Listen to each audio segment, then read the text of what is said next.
There's a museum in Newport with exhibits that include several chapters of Olympic history. Discover the story behind this 16-millimeter camera and why its operator attached a small pole to the end of it. And later, go inside the historic Masonic Lodge in Warren, Rhode Island, and examine a picture that once belonged to the father of our country. This is Treasures Inside the Museum.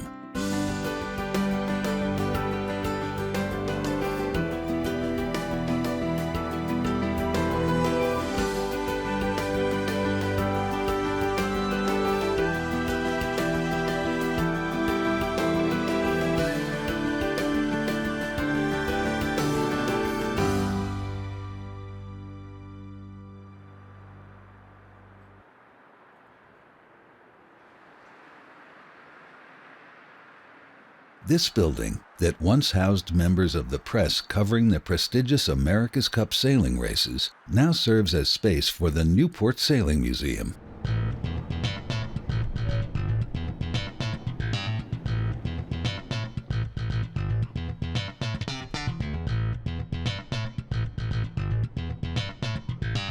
Newport has been synonymous with sailing for generations.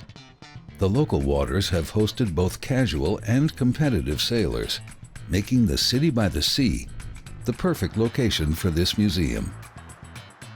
In 2019, the Sailing Museum idea started to take shape here in Newport, Rhode Island. So we opened in May of 2022, and we have a very interactive experience here for folks of all ages, sailors and non-sailors alike.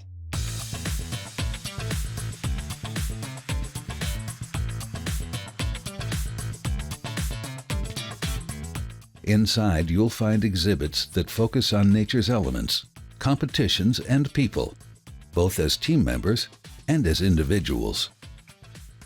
This is the Olympic uniform worn by Lynn Jewel Shore on the podium when she won the gold medal at the 1988 Seoul Olympics.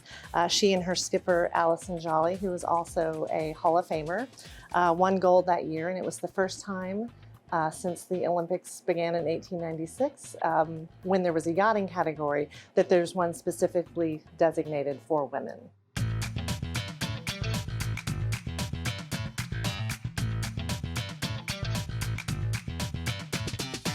This is the first time that they were able to compete in a class of their own, making this a really historic win. And for all of her accomplishments, Lynn Jewel Shore was awarded the Rolex Yachtswoman of the Year award in 1980, and then again in 1988, along with Allison Jolly, the year that they really won that groundbreaking gold medal. Lynn Jewel Shore is a Newport native now, and after she finished competing in sailing, she ran Sail Newport, which is one of our colleagues across the bay and one of our partners, where folks can experience on-the-water sailing and learn to sail. So she's been very involved in the Newport community and helping to continue to support sailing.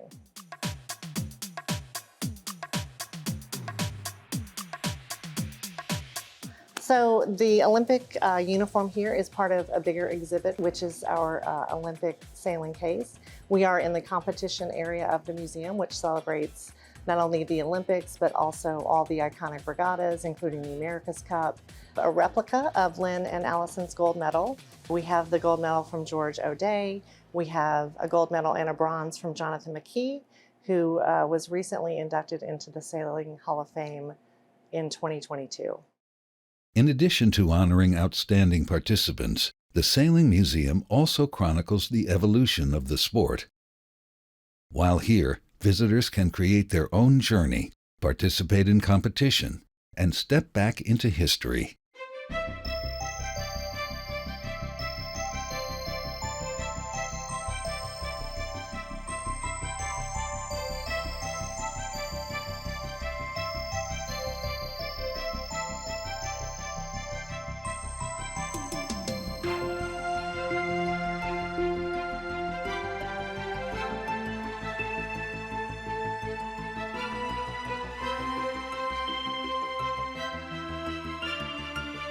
Sailing has long been a part of Newport and Narragansett Bay. The city by the sea has often been host to the most prestigious races, including the America's Cup competition. Many of those early races were captured on film, and the competitiveness often led to innovations in boat building for local manufacturers. Back at the museum, another exhibit sheds light on an innovation in how races were filmed. In front of me, I have John Scott Biddle's 16mm camera. He used this camera to get unprecedented access aboard 12-meter yachts during America's Cup races from 1958 to 1987, which was pretty much the entire 12-meter era. He was allowed board partly because he knew how to stay out of the way, which allowed him to get really great footage on board. Without him filming, we would not have any onboard footage of during the America's Cup during this era. We would just simply not have it. And then featured with this camera, we have what affectionately is called a Biddle stick named after him. He used this to stabilize the camera in one hand as he wrapped his arm around the mast or something else to stabilize him as he was on board to get great footage, but also, again, stay out of the way from the sailors.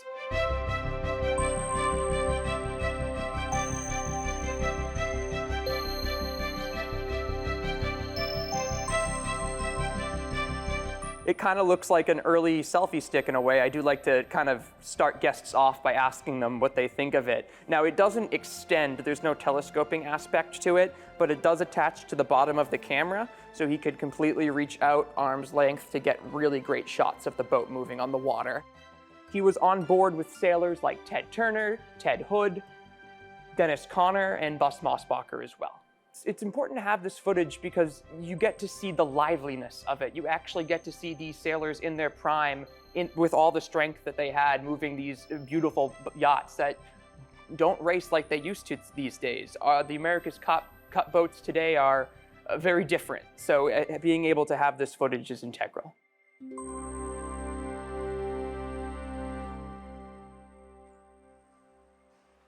Tucked away in another corner of the museum is an item that at first glance might look out of place.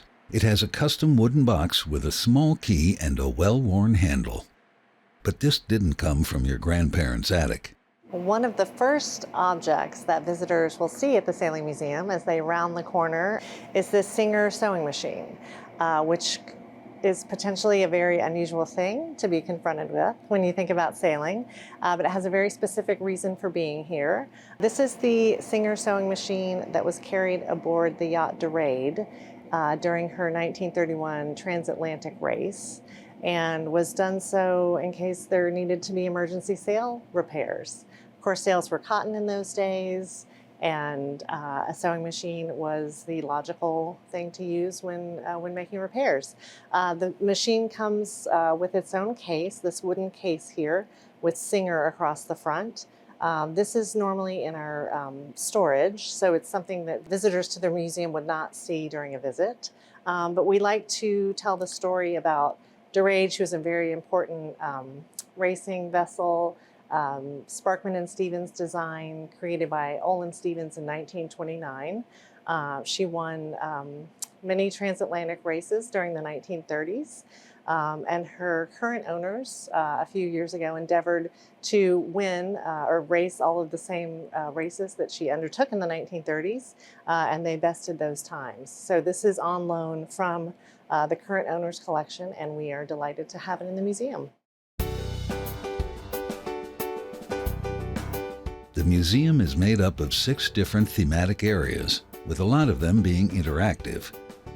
A journey through the exhibits is designed for all ages, both sailors and non-sailors alike.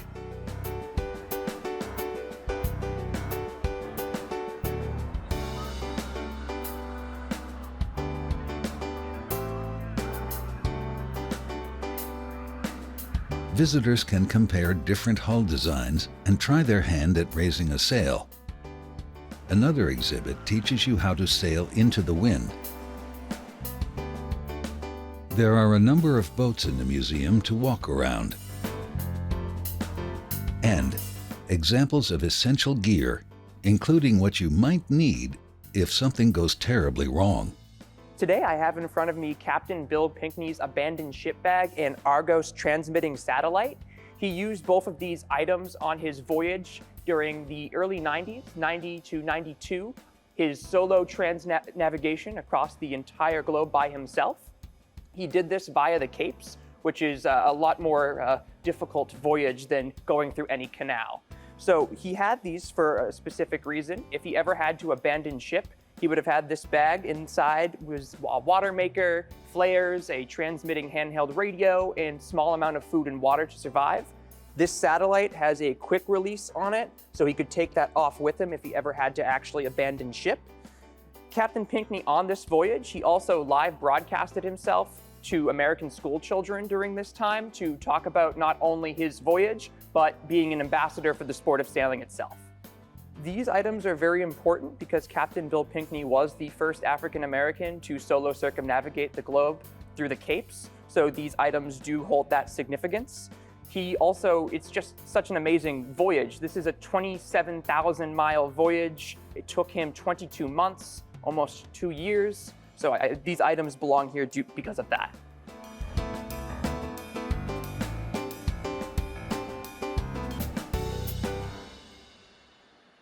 The Sailing Museum officially opened its doors in May of 2022, making it one of the city's newest attractions. This building, however, has long been a part of sailing history in Newport. So the Armory, before it was converted to the Sailing Museum and National Sailing Hall of Fame, was owned solely by the city of Newport and was the site for the press conferences of the America's Cup. One of those most notable press conferences took place here in 1977 when a very well-served Ted Turner attended the press conference, having just won the America's Cup in a fitting and very exciting style for the Mouth of the South, as he was known at the time.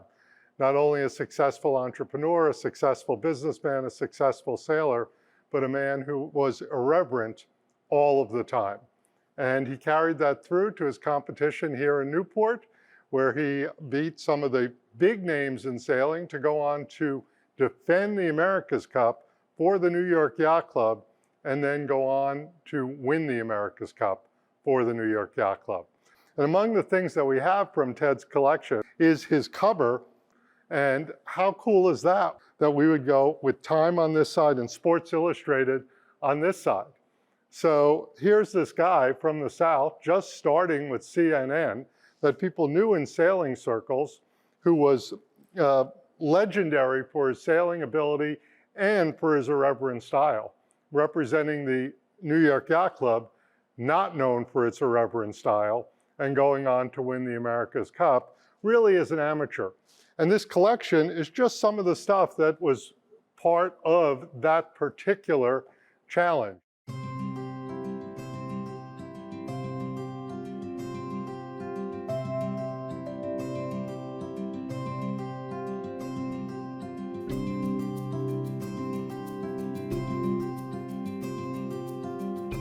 We do have a Paralympic exhibit. We have a lot of wonderful objects representing pioneers in the sport, as well as a signed banner for the Paralympic coach, Betsy Allison, herself a Hall of Famer.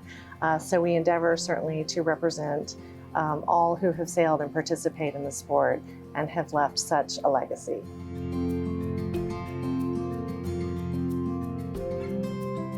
This set of objects belonged to a Paralympic champion named Nick Scandone. He was inducted into the Sailing Hall of Fame in 2022. He wore this blazer when he represented the American team at the 2008 Paralympic Games in Beijing. He proudly carried the American flag on behalf of the team. And Nick had been a seasoned sailor, in fact, missed competing in the '92 Olympics by a small margin. So he'd been a sailor all his life, and then was diagnosed with ALS. And his brother had said that the diagnosis was almost a blessing because it focused Nick back on sailing. So he wrote this note to himself that said, "I will win a gold medal," and that's in his own hand, which he did go on to do. So we have here the photo of his hand holding the gold medal that he won in those games.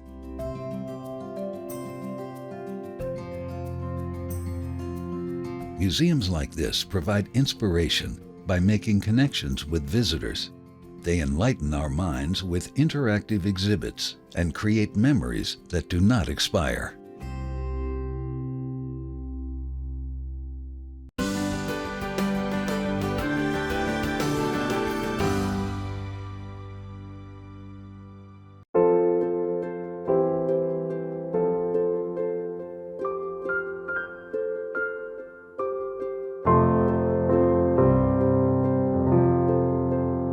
This old yellow building in the historic section of Warren has long been the home of the Masons' Washington Lodge No. 3.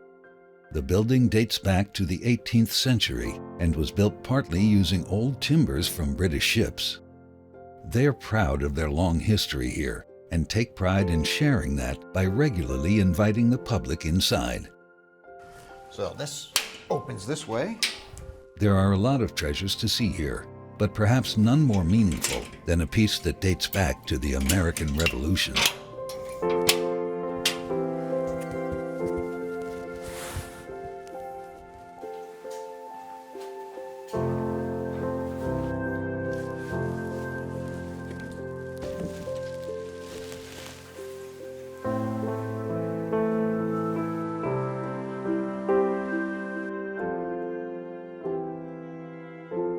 Before me here is probably our lodge's most prized possession.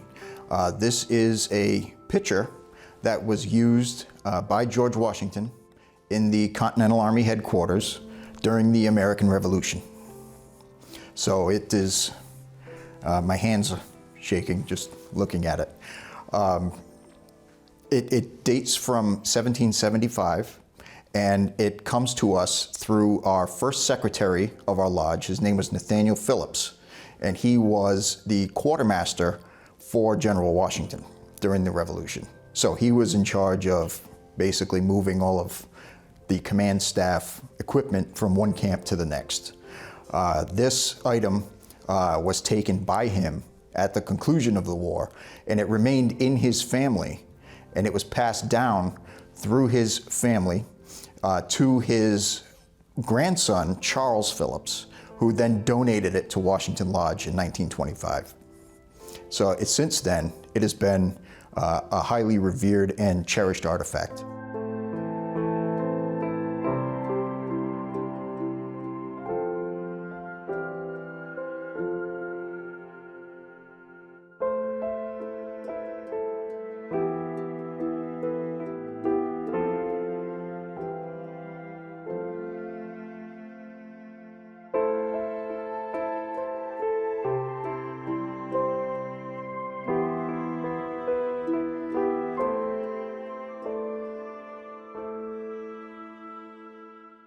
That's pretty much a common practice for all wars and all armies across all different time periods.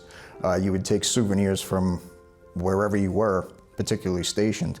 And especially at the conclusion of the war, George Washington was already a very revered mythic figure, really.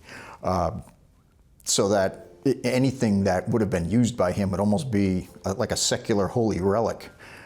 So any like locks of his hair, for instance, I believe there's one up in Boston that's in a little medallion.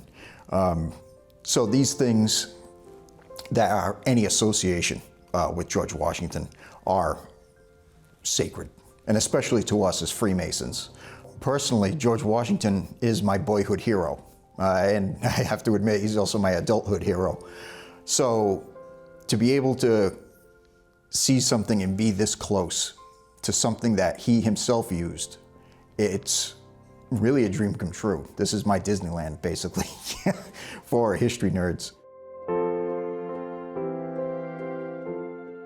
It's clearly hand-blown because there are different irregularities in the glass.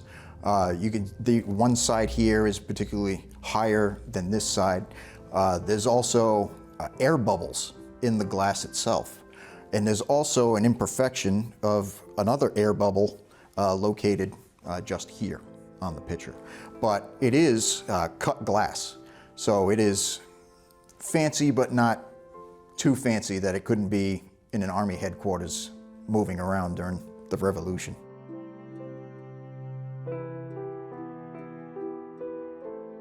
It's just a piece of glass when you look at it. But this very object bore witness to the founding of our country, really, the struggle for our very freedoms.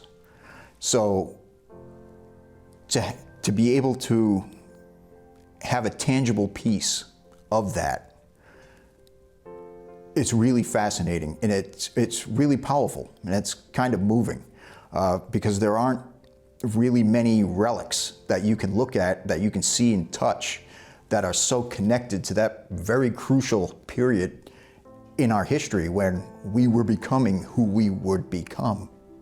And it would be George Washington who spearheaded most of that. So this little, unimpressive little glass pitcher saw some of the most momentous moments in American history.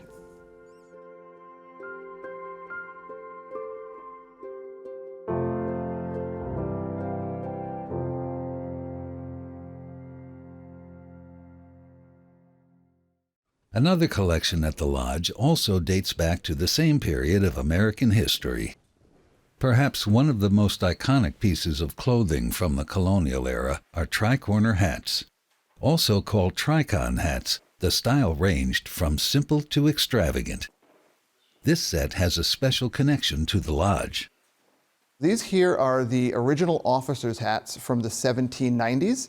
They would have been worn by the top 3 officers in the lodge. So one would have been worn by the worshipful master, one would be by the senior warden, and one by the junior warden. These here are put into a case, and very, very rarely do we ever take them out and touch them with our bare hands. They are made of beaver pelt. These actually were made in Providence, Rhode Island. They were again made in the late 1790s.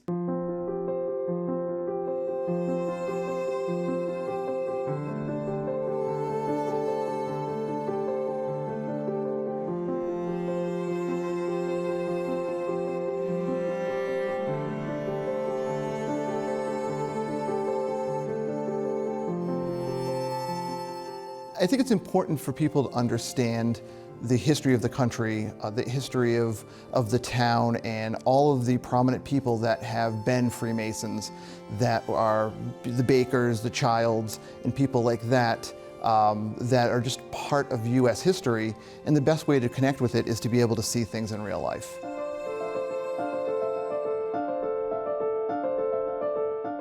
The Washington Lodge No. 3 traces its origin back to 1796. They still have the original charter.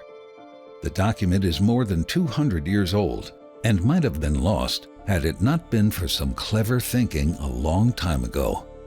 Colonel Seth Peck is probably our most famous member of Washington Lodge No. 3. We have his official portrait from the time that he was Grand Master in the 1840s. We also have his family's Bible. We have his sword that he carried as he served as colonel in the state militia. We also have his gavel that he made when he served as master of this lodge in 1806. The item that is probably most connected to Seth Peck is this particular item here. Now, this particular item, we're told through Masonic tradition, that Seth Peck, during the anti-Masonic period of the 1820s and 1830s, actually kept this charter sealed in a copper tube similar to this, but it was completely watertight, and it was buried at the bottom of the Warren River at low tide, where only he knew where it was, for its safekeeping during the anti-Masonic period. But through his actions in preserving this document to us, we have it here today. As you can see, it is now preserved behind ultraviolet glass. It has been cleaned, and it has been completely restored and preserved. And we're still able to read the fine text that we see here today, which grants us, Washington Lodge No. 3, our right to meet as Freemasons in the state of Rhode Island. This right here is a tangible physical connection to the founding members of our lodge. Another much larger restoration project at the Lodge is ongoing. In 1914, a German immigrant by the name of Max Muller undertook the task of painting a 360-degree Egyptian-themed mural in the main hall. These murals were a big surprise when I found them. I was invited in here. I've worked in Egypt and in Egyptian archaeological sites, and when I walked in here, I have thought, my goodness, this is like going into King Tut's tomb on steroids. It's just a fabulous surprise when you see how many of the Book of the Dead drawings are here in more than full life size, all throughout the room. You're totally surrounded by this. So it's a fabulous, unusual Rhode Island icon that is really undiscovered. I came here because the lodge knew that their murals were flaking and they were losing paint and decorative services. And they wanted to know what to do next. What were their steps? So I helped them develop a preservation plan to move forward. This particular mural is the bricklayers, and you can see where it's partially cleaned, and then the part on the left is quite dark. The darkness is because of years worth of oil and soot that's accumulated over the surface. So we'll start with an overview. We document, we photograph everything so we know what we're looking at. We look and try to assess what is the cause of all the paint flaking off, what is causing the cracks in the mural, what are the other issues that may be affecting what we call the stability of the piece itself. We do some testing of the paints, we do some testing of the different substrate materials that we have here, and of course, how can we take all the dirt off without removing the paint? The hope is that once a single frame is restored, the community will realize the potential and come together to support a restoration of the entire room. In the meantime, this treasure can be seen in person on any day the lodge is open to the public.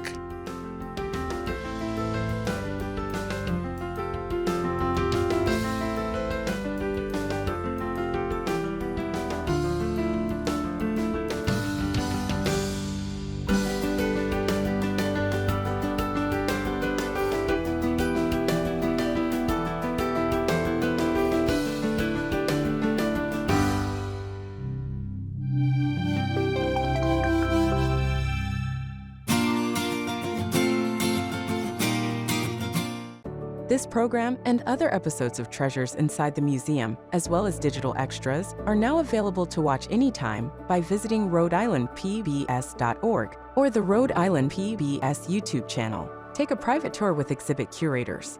Get an inside look at the conservation process and go behind the scenes to see hidden treasures.